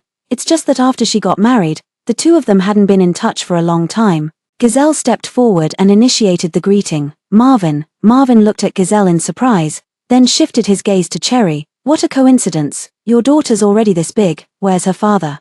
Gazelle smiled wryly. You're as direct as ever. Her father and I have separated. Marvin gazed at Gazelle, whose beauty remained unchanged, even more radiant than 5 years ago, and couldn't help but feel a wave of nostalgia in his eyes. To mask his emotions, he quickly lowered his head to scan and pack the dessert, then paid with his phone. Consider it a gift for your child. Gazelle shook her head with amusement.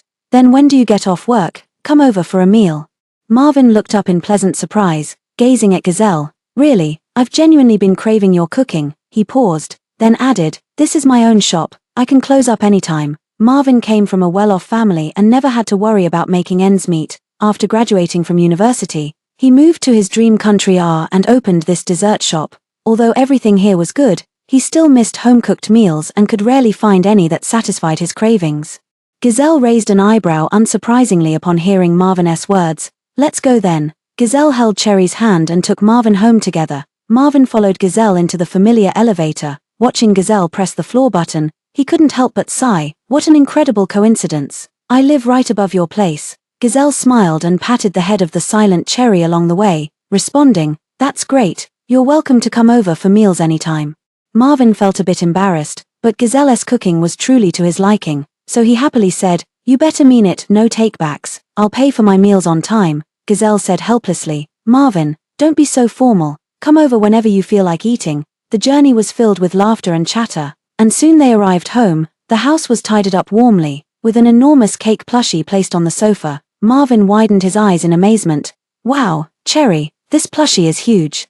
Cherry felt a bit shy but said earnestly, when I grow up, I want to own my own cake shop. Marvin exaggeratedly displayed his joy and agreement.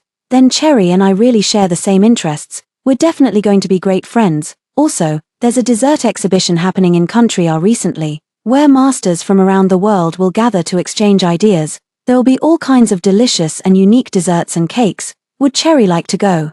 Cherry's eyes instantly sparkled with anticipation, yet she hesitated and glanced at Gazelle. At that moment, Gazelle had just put on her apron in the kitchen and walked out. Seeing Cherry's eager expression, she said with a smile, hurry up and thank Uncle Marvin. Cherry jumped for joy and chirped, thank you, Uncle Marvin. Marvin was charmed by Cherry and couldn't resist gently ruffling her hair. Beaming as he said, you're welcome, Gazelle watched Cherry, who hadn't been this happy in a long time, and decided to let Marvin choose the menu for dinner tonight. Marvin, what would you like for dinner tonight? Marvin's eyes lit up as he looked at Gazelle, mentioning a few dishes she used to make during their college days that he had never forgotten. I'd love to have those signature dishes you used to make. Do you still remember them? Gazelle drew out a meaningful "oh," teasing. After all these years, you're still such a foodie. With that, she prepared to take off her apron and head to the supermarket to buy ingredients. Marvin stepped right up, reached around her neck to help untie and remove the apron, smiling as he looked at Gazelle. Chef, Cherry and I will be waiting for you at home. The words carried a hint of ambiguity, but Gazelle merely smiled helplessly before heading out. She knew Marvin, this guy loved to talk big and act bold, but in reality, he was just a chatterbox. Now only Marvin and Cherry were left at home. Marvin effortlessly scooped up Cherry and settled on the couch, launching into vivid tales of the amusing incidents he'd encountered while running his shop and how he'd resolved them. Cherry listened with great interest, her eyes filled with admiration. Before long, the doorbell rang. Marvin couldn't help muttering, your mother shouldn't be back so soon. Did she forget something? With that, he got up and walked toward the door. Marvin peeked through the peephole and was surprised to see Ollie. He wasn't particularly keen on opening the door, but since Ollie was Cherry's father, likely here to visit Cherry, he opened it anyway. Ollie frowned the moment he saw him. "Who are you?" Though Marvin had intended to be polite, the other's rudeness made him roll his eyes in spite of himself. "Who do you think you are? What do you want?" Ollie narrowed his eyes and commanded coldly, "Step aside. I need to go in and find my daughter Cherry." Cherry immediately recognized who it was upon hearing that familiar voice call her name, but she truly didn't want to see her uncle again, so she pretended not to hear and turned on the TV to watch cartoons. Marvin frowned, turned to look at Cherry, and sensed that Cherry didn't want to see Ollie. Moreover, Ollie's commanding tone was really unpleasant to hear. "I don't think Cherry wants to see you. Does Gazelle know you're here? If you came uninvited, I can't let you in." Ollie stared straight at the man he'd never met before, his eyes burning with unwilling anger. "What do you mean by uninvited? My wife's home is my home. I can come back whenever I want." Marvin was stunned for a moment, then said, "What wife? Gazelle already said she's broken up with you." Ollie responded disdainfully, "We're not divorced yet, so of course she's still my wife." Marvin knew Gazelle well. If she said they were separated, then they were definitely separated. Never thought the day would come when the always aloof Ollie would grovel so pathetically to win someone back. "Your marital affairs are none of my business, but you can't come in now. Gazelle will be back soon. Ask her if she'll allow you inside.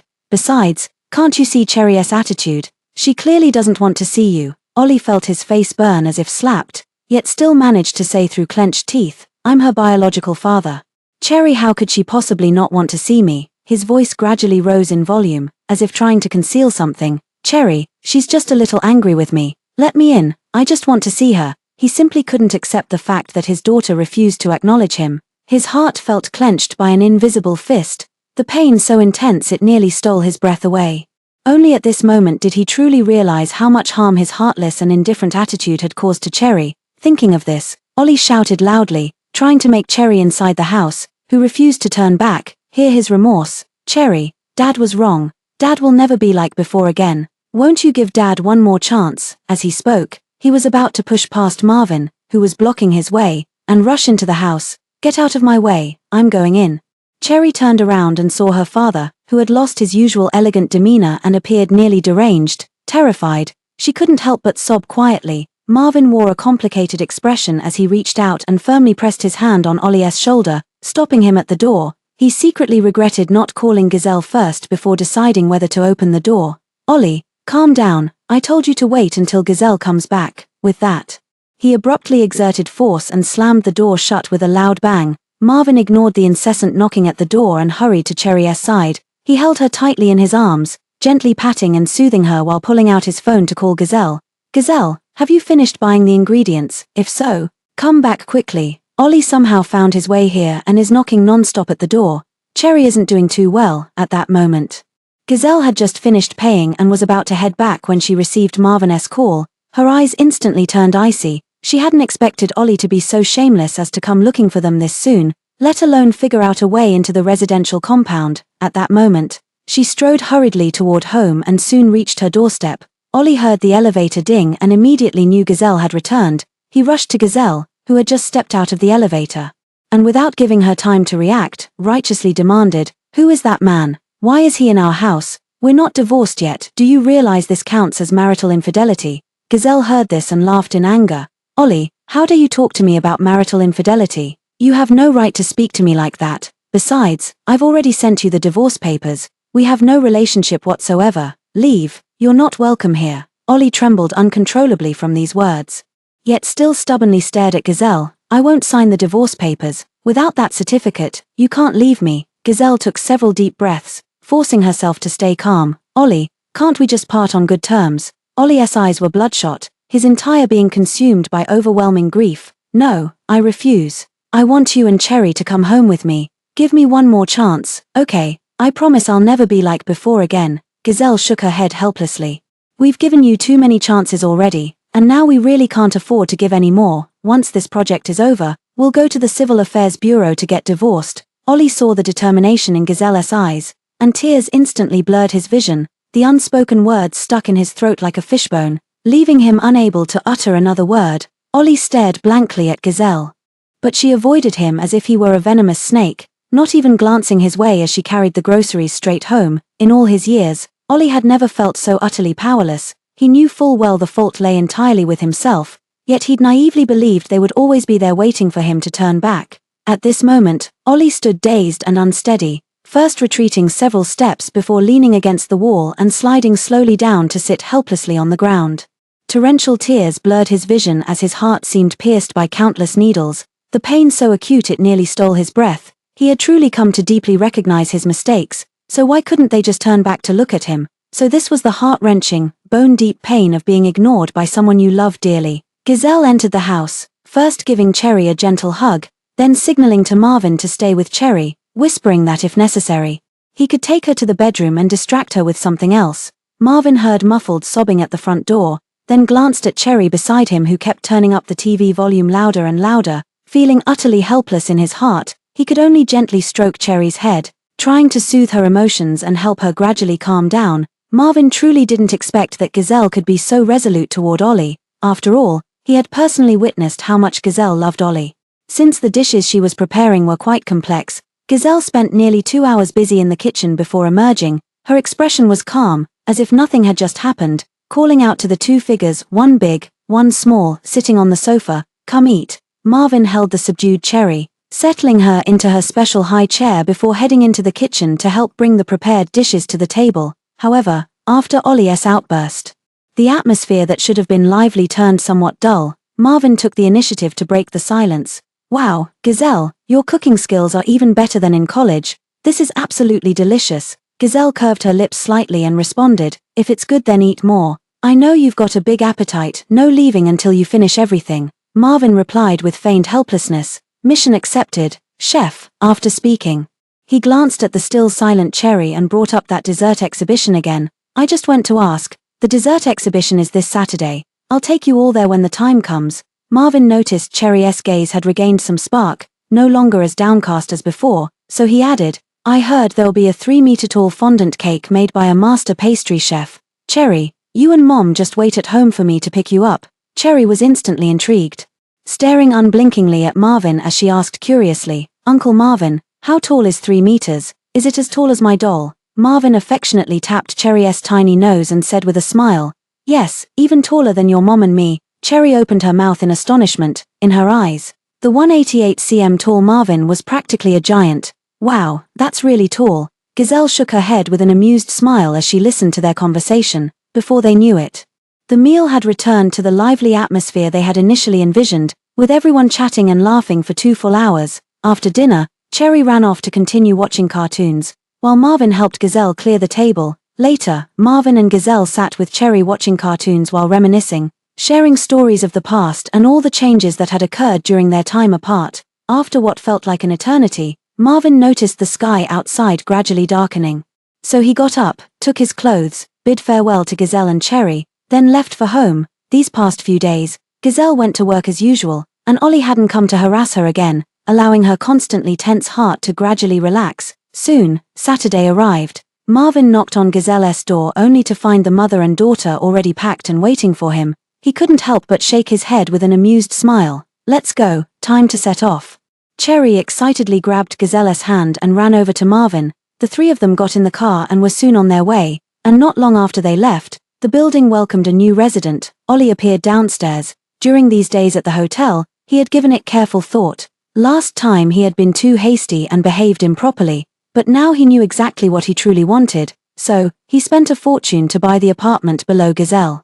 He firmly believed that there would be plenty of time to make Giselle and Cherry change their minds. On the way to the dessert exhibition, Marvin enthusiastically explained the details of the event to Giselle and Cherry. "This exhibition, as usual, will display some fondant art cakes made by master chefs in the front hall for everyone to admire and photograph. The back hall offers various specialty desserts to sample, along with prepared ingredients, allowing everyone to create their own custom cake to take home." Cherry grew increasingly excited as she listened, since apart from playing house, she had never actually made a real cake before. "Uncle Marvin, will you teach me and Mom how to make cakes when the time comes?" Marvin readily agreed. "Of course you can." Just like that, the three of them chatted back and forth, and the long journey didn't leave them feeling weary. Upon arriving at their destination, they walked into the hall. Marvin had mentioned earlier, the 3-meter-tall cake was placed right in the center of the front hall, With many people gathered around taking photos to commemorate the moment, Giselle had been following behind Marvin and Cherry, occasionally taking out her phone to capture their beautiful moments. After touring the front hall, it was nearly noon, so the trio quickened their pace to the back hall to enjoy the dessert buffet and fill their stomachs. Later, Marvin led them to the crafting station. Since he was an invited guest, the staff had been notified in advance and had prepared the materials for them. Marvin first guided Cherry and Giselle through making a few small desserts for practice before officially starting on the cake. With the trio's combined efforts, a cake gradually took shape. Cherry, overflowing with joy, hugged Marvin with dependence and admiration. "Thank you, Uncle Marvin, I'm so happy today," Marvin responded gently. "You're welcome, Cherry, you're truly talented." Giselle looked down at Marvin, who was earnestly helping Cherry choose cake decorations and packaging. He exuded a warm and gentle aura that inexplicably brought a sense of comfort. Seeing Cherry so relaxed and happy, Giselle also felt her joy rising. Marvin noticed Giselle's smile and suddenly said, "Giselle, you're still so beautiful when you smile." Giselle paused for a moment, instinctively touching the corner of her mouth.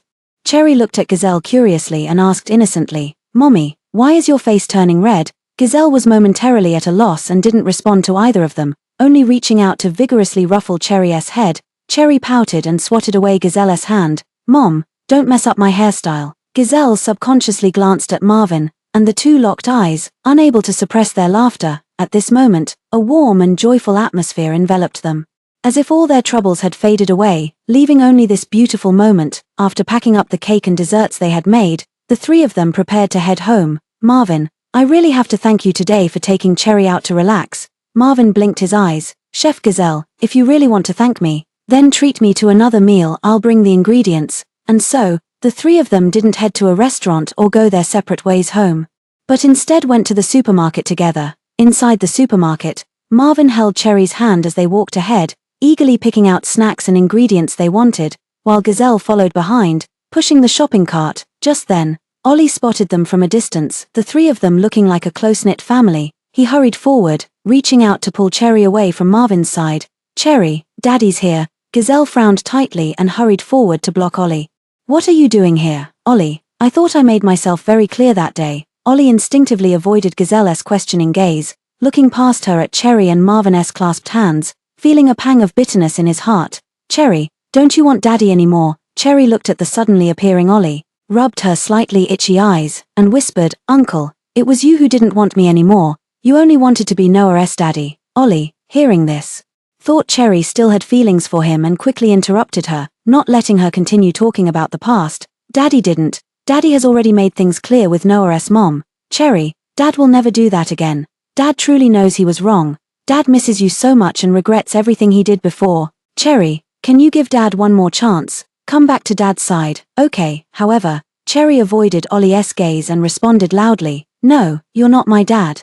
I don't want you to be my dad ever again." Ollie stared at Cherry in disbelief, instinctively scolding, "Cherry, how could you say that? I'm your real father." He then pointed at Marvin. "Did he teach you to say that? Only your real father wouldn't harm you. Don't be fooled by him." Marvin listened, rolling his eyes dramatically in speechless exasperation. Clearly, it was Ollie who had cheated and was now playing daddy to someone else's child, yet here he was turning the tables. He felt Cherry's small hand in his icy cold and clammy with sweat. Looking down, he saw the smile had vanished from her little face, replaced by overwhelming sorrow. Without hesitation, he scooped Cherry into his arms, letting her bury her face against him, then signaled Giselle with a glance that they'd finished selecting items and could leave. Ollie stood there with a sorrowful expression, watching helplessly as his wife and child walked away with that man. Growing more distant from him by the moment, the three of them didn't spare Ollie another glance as they left without looking back. After returning, no one mentioned what had just happened, but tonight, Marvin drank some alcohol. His drinking capacity was actually quite good. He just wanted to use it to bolster his courage. "Sweetie." Giselle heard Marvin's unusual term of endearment and couldn't help but feel her heart skip a beat. She instinctively stood up, avoiding Marvin's gaze, and directly picked up Cherry, saying it was Cherry's bedtime and telling Marvin to make himself at home. Her sole focus now was raising Cherry well. She had absolutely no interest in romance. Marvin could tell exactly what Giselle was thinking from her reaction. Feeling somewhat dejected, he leaned back in his chair, drinking one glass after another. After who knows how long, Giselle came downstairs to find Marvin slumped over the table, surrounded by empty liquor bottles. The sight made her temples throb as she walked over helplessly and gently patted Marvin on the back. "Marvin, Marvin, wake up, let me take you home." Marvin turned around, wrapped his arms around Gazelle's neck, and whispered softly by her ear, "Sweetie, can't you just turn around and look at me? I've been waiting right here for you all this time." Gazelle felt her breath catch upon hearing these words. "You're drunk, Marvin." Marvin lifted his slightly flushed face and stared deeply at Gazelle's face. After a long silence, he suddenly smiled and changed the subject. "Want to go skiing tomorrow? It'd be a shame to visit country R without skiing. Just the right time to take Cherry out for some fresh air." The sudden change of topic left Gazelle stunned, cutting off her intended refusal mid-thought. Marvin spoke again. "Come with us. If you don't join me, Cherry will want to go too." Gazelle didn't know what had come over her to actually agree to it. The next day, Cherry woke up to the news of going skiing, and her previously low spirits instantly soared. She had never been to a ski resort before. Meanwhile, Ollie, still determined to visit Gazelle's place, saw the trio driving off to who knows where and hastily rushed to the garage to follow them in his car. There were many people on the ski slope. Cherry looked at the bustling crowd and the snowy slopes all around.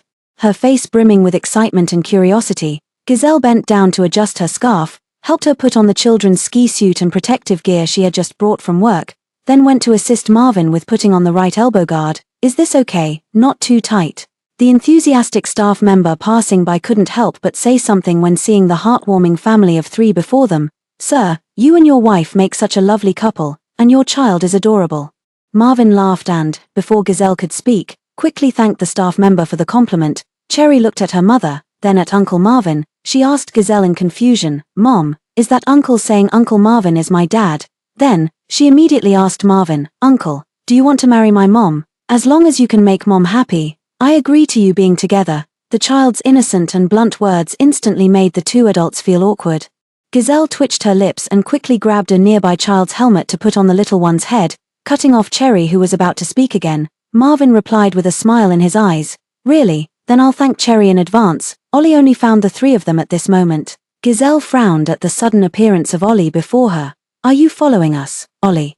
Afraid that Gazelle might coldly send him away again, evaded the question. "Not at all. Can't I come to this ski resort just because you're here?" With that, he provocatively glanced at Marvin. "Want to ski together? I have a lot to say to you." Marvin stopped Gazelle from refusing on his behalf and agreed meaningfully. "Sure." He turned sideways to look at Gazelle and said, "Sweetie, don't worry, leave everything to me." But in the end, at Gazelle's insistence, Marvin and Ollie didn't go to the intermediate slope. Instead, the 4 of them went to the beginner's slope together.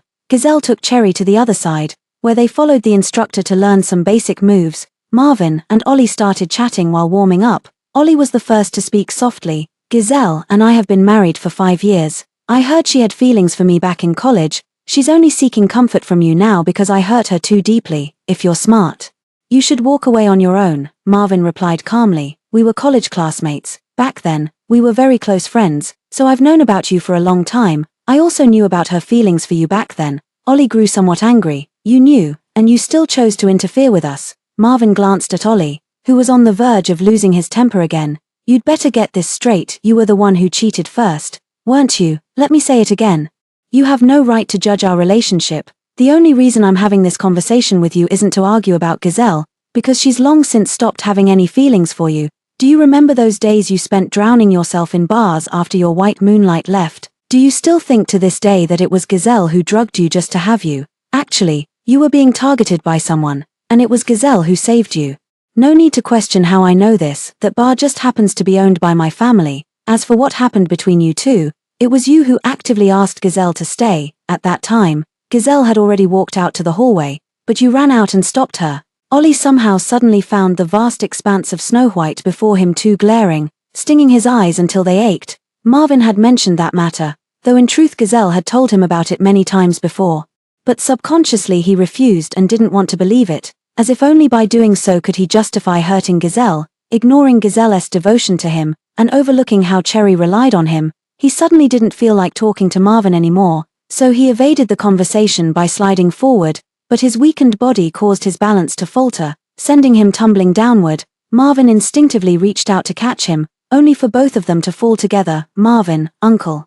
Marvin felt the world spinning wildly, unsure how many times he and Ollie had tumbled. Fortunately, this was the beginner's slope, so the incline wasn't too steep, and they soon came to a stop on level ground. The right arm that had been pulling Ollie now ached intensely, making Marvin let out a soft groan. Gazelle handed Cherry over to the instructor and quickly skied down, reaching Marvin to help him up while asking with urgent concern, "Marvin, how are you feeling? Where did you fall?"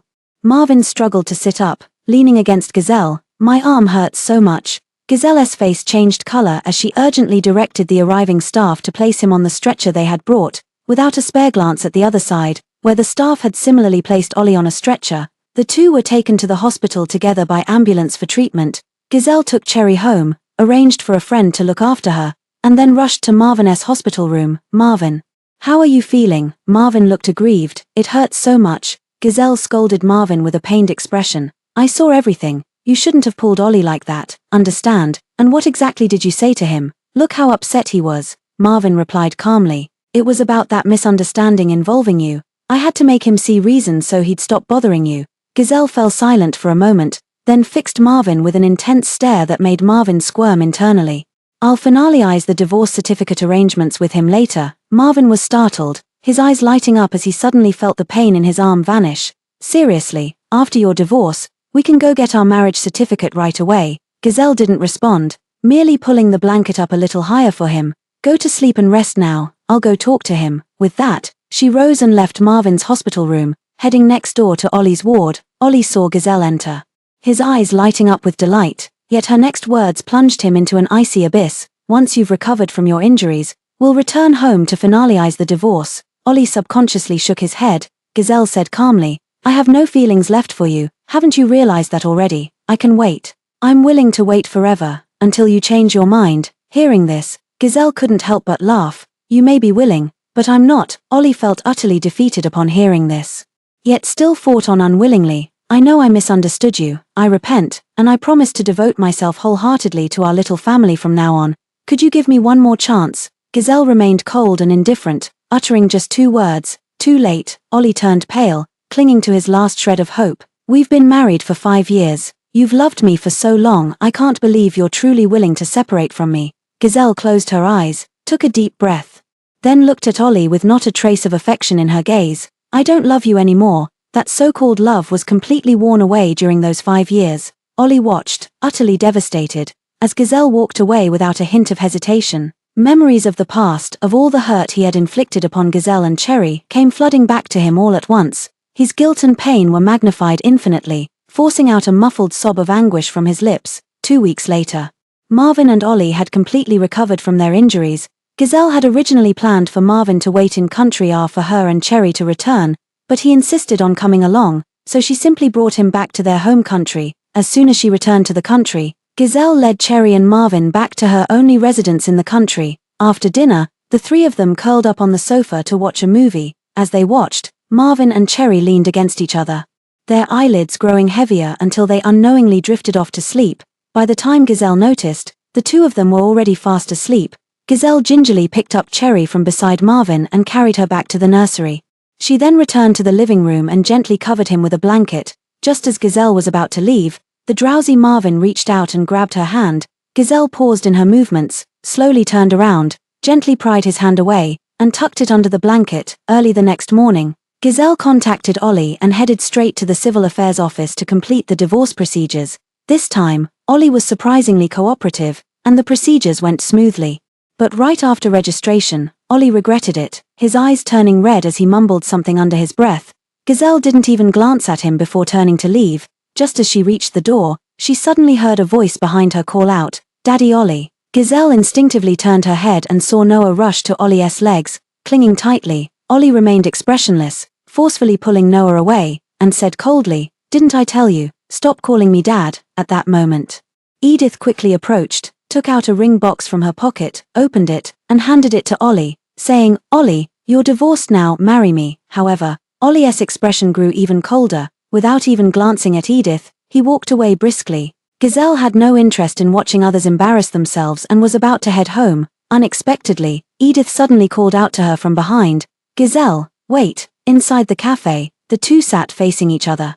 Gazelle casually ordered a coffee and looked up at Edith. "What do you want to say?" Edith lowered her eyelids, a slow smile curling at the corners of her lips. "Nothing much. I just wanted to ask how exactly you made Ollie fall for you. I want to win him back. Gazelle gazed at the blue sky outside the window and countered ambiguously. Do you want to win him back, or possess him? Edith was taken aback, a flicker of displeasure crossing her face. What do you mean? Gazelle averted her gaze, curling her lips into a cold smile. Do you have feelings for him? You're just using him to gain the fame and fortune you desire. Edith turned pale with rage and retorted indignantly. Don't measure others by your own standards. I truly love Ollie. Gazelle couldn't help but sneer. That project, your family embezzled quite a sum, didn't they? Can't cover the shortfall anymore. Edith felt her heart skip a beat. She never expected Gazelle to know about this. This was a hot potato, if exposed. She, as the legal representative, would be eating prison food. She forced herself to stay calm and flatly denied it. What are you talking about? I don't understand. I won that project fair and square. Just because you couldn't compete doesn't mean you can sling mud at me. My conscience is clear. Gazelle watched Edith's undignified display, took a leisurely sip of coffee, and added, Did you have fun pretending to be me? Edith, startled, bolted upright from her seat.